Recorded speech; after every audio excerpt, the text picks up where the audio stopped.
Fat Brand's lenders were aware of the company's financial state, the restaurant operator says.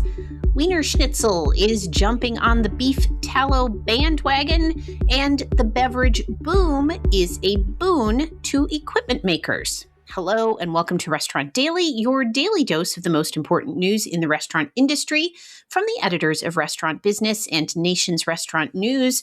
I'm RB Managing Editor Heather Lally. And I'm NRN Managing Editor Leanne Zinsmeister.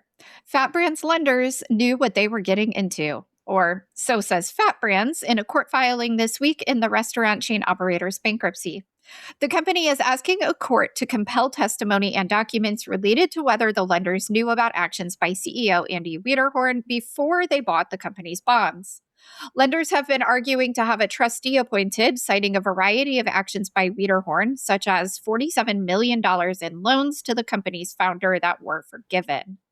Fat Brands also argued that the lenders had the opportunity to dismiss the company's management team before the bankruptcy filing, but did not. Wienerschnitzel is testing beef tallow in its fryers in 6 Corpus Christi, Texas locations. CEO J.R. Ghilardi fondly remembers the taste of French fries from when he was a kid before fast food chains switched to vegetable oil. Now the pendulum is swinging back and beef tallow is more widely available. So far, consumer feedback has been positive and the test may expand to other Wienerschnitzels in the Texas area.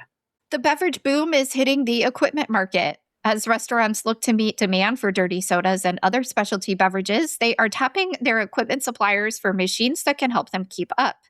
Phil McKee, the inventor of the Turbo Chef, has spent the past few years developing new drink stations for Quick Trip and 7-Eleven, while the giant Middleby has a whole line of new automated beverage equipment, including FizzBot, developed in partnership with Yum Brands.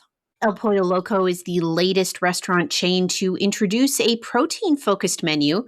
The menu includes 24 items with 23 to 74 grams of protein, and it's priced under $15. The launch comes on the heels of Chipotle's high-protein menu introduction in December.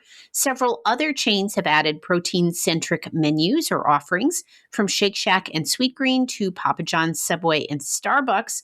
According to new data from Revenue Management Solutions, 50% of consumers said they would switch restaurant brands for menus with more protein options.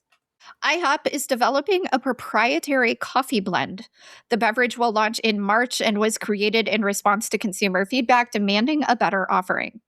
In an interview, John Payton, CEO of parent company Dine Brands, said that the beverage category is growing and IHOP has a right to play there as, quote, the largest breakfast brand in the country. IHOP worked with a third party to develop the exclusive blend, and the chain is also rolling out bigger mugs to support the launch. And that should do it for today's edition of Restaurant Daily. Get the latest restaurant news every weekday wherever you get your podcasts. I'm Heather Lally. And I am Leanne Zinsmeister. Have a great day. Thank you for listening to today's episode of Restaurant Daily. Rate us on Apple Podcasts, Spotify, and subscribe.